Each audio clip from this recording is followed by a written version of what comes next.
लेकिन उससे पहले दो वरिष्ठ पत्रकार यहां स्टूडियो में मेरे साथ मौजूद हैं। ठीक है, अब जरा एक एक टिप्पणी उनसे लेंगे हम और फिर मैं राजनीतिक मेहमानों का रुख करूंगी।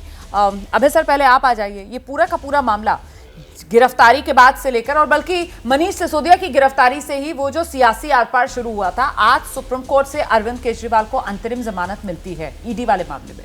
हालांकि अभी वो सलाखों से बाहर नहीं आ पाएंगे सीबीआई वाले मामले को लेकर, लेकिन आम आदमी पार्टी जिस तरीके से सत्यमेव जयते और जीत की बात कर रही है, और वहीं दूसरी तरफ बीजेपी जो कह रही है अभी खुश होने की जरूरत नहीं है, अदालत ने निर्दोष को कहा नहीं है। आप किस रूप में देख रहे हैं सर इसको?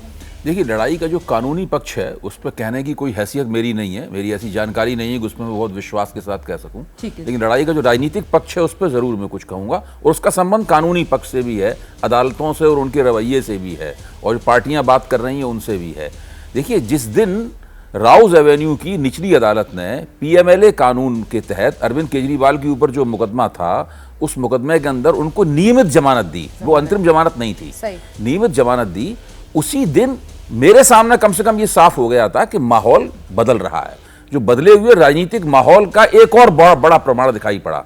वरना इससे पहले आप याद कीजिए कि कब इतने महत्वपूर्ण मुकदमे में किसी निचली अदालत ने पीएमएलए के तहत, जहां पर जमानत मिलना तकरीबन नामुमकिन है, नियमित जमानत दी हो, और ईडी ने तमाम आग्रह की, हमारी बात सुनने से इनकार कर दिया। कब आप एक पुरानी बातें दोहराते रहते हैं। उसके बाद ईडी ने कितनी कोशिश की कि किसी तरीके से अरविंद केजरीवाल की रिहाई ना हो पाए, उसके लिए उसने सब कुछ किया, और जब उन्हें लगा कि शायद हम इस रिहाई को नहीं रोक पाएंगे, तो फिर सीबीआई के जरिए उनकी गिरफ्तारी भी हो गई अरविंद केजरीवाल की, ताकि अगर इससे रिहाई यहां रिहाई हो जाए। तो उसी वक्त मैंने एक सार्वजनिक मंच पर कहा था कि अब अरविंद केजरीवाल की इस पीएमएलए कानून के अंदर रिहाई, बाहर जेल से बाहर निकलना वक्त की बात है केवल। और आप देखिए, सुप्रीम कोर्ट ने उनको एक अंतरिम जमानत दे ही दी उसमें है। और बार बार ये कहा जा रहा है कि क्या उनका मामला क्वैश कर दिया गया, तो सुप्रीम कोर्ट ने क्वैश करने से इनकार भी नहीं किया। अभी तो वो विचार ही कर रहा है उसके ऊपर। तो पहली बात ये है, इसको समझना चाहिए कि बिल्कुल माहौल बदल रहा है। अब पीएमएलए के तहत, पीएमएलए के जरिए विपक्षी नेताओं का जो दमन किया जा रहा था, वो अब बहुत दिनों तक उस तरीके से संभव नहीं हो पाएगा। कानूनी लड़ाई में समय लगता है और भी लग सकता है, जैसे पहले हो रहा था उस तरीके से संभव नहीं हो पाएगा। जहां तक सीबीआई के मुकदमे का सवाल है, मुझे लगता है कि वो पीएमएलए के अंदर नहीं है मुकदमा जी, नहीं। उसमें साबित, जी, उसमें साबित करना सीबीआई का काम है। तो उसमें जमानत मिलना इतना कठिन नहीं है जितना पीएमएलए के तहत जमानत। तो मुझे नहीं लगता कि अरविंद केजरीवाल को बहुत दिनों तक ये लोग जेल में रख पाएंगे। जब इतनी कोशिश की ईडी ने, फिर भी सुप्रीम कोर्ट को जमानत देने से वो नहीं रोक पाए, तो अभी तो बहुत मुश्किल है इनके लिए। विजय जी, कि आज सुप्रीम कोर्ट ने जब जमानत दी, उसमें दो महत्वपूर्ण बातें उन्होंने कही हैं। बाकी सब बातें तो हैं ही, जिसका जिक्र होता रहा है, खबरों में भी हुआ। दो महत्वपूर्ण बातें कही। एक अरविंद केजरीवाल जी के संदर्भ में कही है कि जब ये बात हो रही थी, कहा गया कि भाई उनको मुख्यमंत्री रहना चाहिए कि नहीं रहना चाहिए, तो सुप्रीम कोर्ट की टिप्पणी है कि उनको मुख्यमंत्री रहना ये उनके विवेक पर निर्भर करता है। इसको आप कमेंट कह लें, इसको ऑब्जर्वेशन कह लें, या जो भी बात करें। दूसरी महत्वपूर्ण बात उन्होंने ईडी को लेकर कही है कि ईडी के इंटेंशन पर उन्होंने सवाल खड़ा किया है। कोर्ट ने, सुप्रीम कोर्ट ने उसमें ईडी के इंटेंशन पर सवाल खड़ा किया।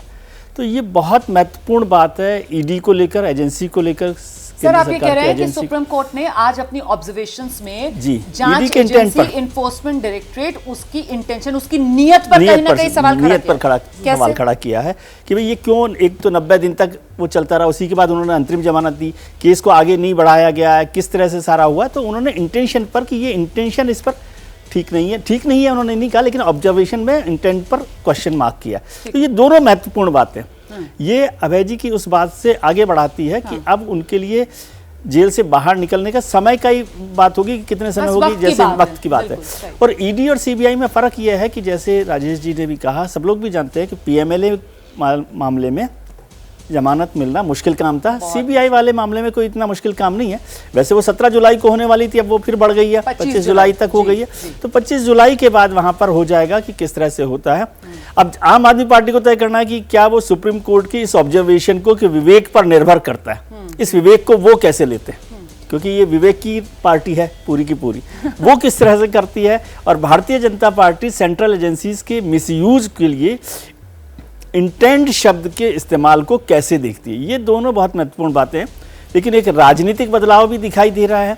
लगातार कुछ बातें ऐसी हो रही हैं जिससे संभावनाएं बन रही हैं। सुरेंद्र जी को अभी थोड़ा सा कन्फ्यूजन होगा कि वो अभी राजेश जी के साथ रहेंगे कि नहीं रहेंगे विधानसभा चुनावों में, या नहीं रहें लड्डू किसको खिलाएं, आरपी सिंह साहब को खिलाएं कि राजेश जी को खिलाएं? नहीं, देखिए सुरेंद्र राजपूत जी का मामला बहुत क्लियर कट है, विधानसभा चुनाव में सबसे ज्यादा दुविधा उन्हीं के साथ, लेकिन कम से कम ये उनको क्लैरिटी है कि साहब विपक्ष के जो नेता हैं उनको कहीं ना कहीं निशाने पर लेने का काम ये मोदी सरकार कर रही है। ये जो कांग्रेस की लाइन है फिलहाल वो उसी को यहां पर बढ़ाते हुए आगे नजर आए, क्योंकि उन्होंने अरविंद केजरीवाल के नाम से पहले जो नाम लिया वो हेमंत सोरेन का और दूसरे नंबर पर अरविंद केजरीवाल का उनकी तरफ से नाम लिया गया। लेकिन यहां आपने जो बात कही मुझे लगता है दोबारा जरा आरपी सिंह सर आप ही के पास आ रही हूं। आप ही ने कहा सर कि साहब ईडी ने तमाम साक्ष्य भी कोर्ट के सामने रख दिए, ईडी सारे साक्ष्य रख चुकी है, लेकिन सवाल ये कि अगर ईडी साक्ष्य रख रही है और बावजूद इसके देश की सबसे बड़ी अदालत ईडी के उन साक्ष्य रखने के बावजूद ईडी की नीयत को लेकर ऑब्जर्वेशन देते हुए अंतरिम जमानत पीएमएलए कोट अनकोट, सर मैं पीएमएलए का नाम इसलिए ले रही हूं क्योंकि ये एक ऐसा कानून जिसमें तो यही माना गया कि साहब जमानत मिलना बहुत ही मुश्किल है। मनीष सिसोदिया का हम देख ही रहे हैं हाल किस तरीके से वो अब तक बाहर नहीं आ पाए हैं। ऐसे मामले में अगर अरविंद केजरीवाल को अंतरिम राहत देश की सबसे बड़ी अदालत दे देती है तो फिर तो सर ये सीधे सीधे केंद्रीय एजेंसियों और जो आम आदमी पार्टी अभी तक आरोप लगाती रही उन्हीं को बल मिलेगा। मैं उसी कोर्ट की 2 टिप्पणियां और पढ़कर सुना देता हूं, शायद छूट गई होंगी हमारे मित्रों से जी। निर्णय में की गई टिप्पणियों के आरोप के गुण दोष पर निष्कर्ष के रूप में नहीं समझा जा सकता। ठीक है, मैं आरोपों के गुण दोष के निष्कर्ष के रूप में नहीं समझा जा सकता, अंडरलाइन। हाँ जी, ठीक है। नियमित जमानत के आवेदन पर मैं टोका नहीं। रुमाना जी देखो, आप एक लाइन तो पढ़ने दीजिए प्लीज। नियमित जमानत के लिए आवेदन पर उसके गुण दोष के आधार पर, ठीक है कोई बात नहीं, आप बोल दीजिए, मैं चुप हो जाता हूँ। सिंह साहब कोई नहीं बोल रहा है, आप जो बात कह रहे हैं हम लोग उसी हिंदी में, तो मैं हिंदी में नहीं, आपने गुणदोष वाली बात कह दी सर, ठीक है दूसरा पॉइंट आप रखिए ना, कोई नहीं टोक रहा है आपको कंफ्यूजन हो रहा है सर, कोई नहीं टोक रहा है सर, कोई नहीं बोल रहा है। धन्यवाद, धन्यवाद रोमाना जी, धन्यवाद रोमाना जी, जी धन्यवाद जी। नियमित जमानत के लिए आवेदन पर उनके गुणदोष के आधार पर निर्णय लिया जा सकता है।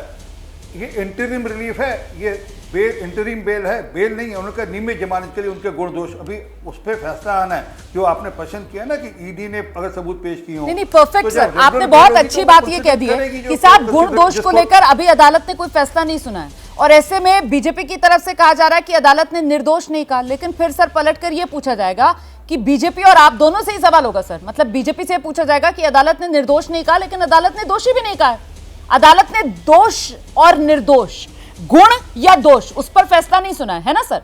आप लोग कह रहे हैं कि साहब अदालत ने निर्दोष नहीं कहा है, तो अदालत ने दोषी भी नहीं कहा है, और आम आदमी पार्टी से पूछा जाएगा जो आप लोग पूछ ही रहे हैं कि साहब अदालत ने निर्दोष तो नहीं कहा है। जी आइए प्लीज आइए, सिंह साहब आइए। जी रुमाना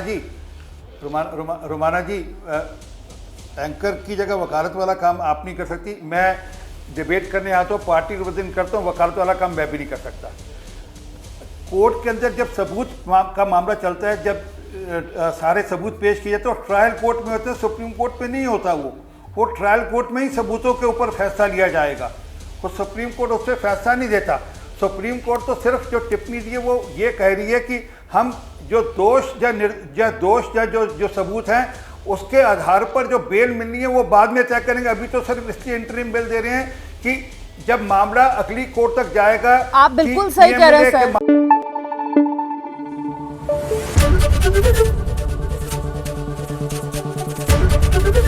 एबीपी न्यूज आपको रखे आगे।